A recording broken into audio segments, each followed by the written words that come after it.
Cease and desist order sa Binaliw landfill fully lifted na. Matod pa sa Chief of Staff ni Mayor Nestor Archival.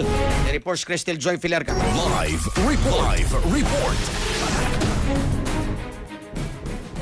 Gipahibaw sa Chief of Staff ni Mayor Nestor Archival nga si Kenneth Ciazar nga fully lifted na ang gi-issue sa Department of Environment and Natural Resources Office kon DENR7 nga cease and desist order batok sa Prime Waste Solutions. Ang buhatan sa mayor gipadala na og kopya niini sa DENR7. Subay niini nang hinaot si Ciazar nga moapil na sa bidding ang naasoy kompanya aron nga makalabay na ang syudad og basura ngadto sa Binaliw landfill.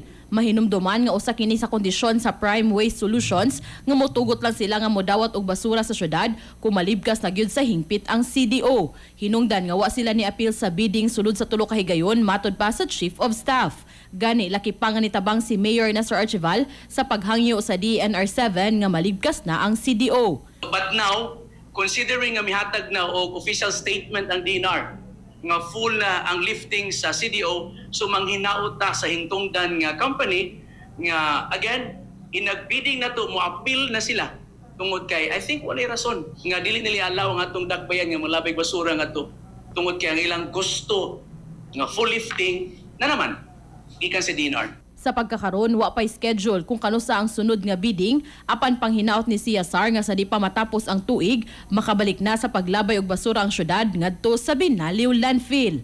Para sa atong mga katropa nga gustong palig-unon ang immune system, malikayan ng ubo, hilanat labad sa ulog, di makahilab sa tiyan, ang Santhone Vitamin C, the Alkaline Vitamin C maoy haom alang kanato mga katropa.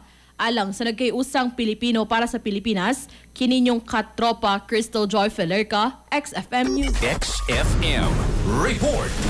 Santhone Plus Gold, mapalit sa mga butika sa inyong lugar.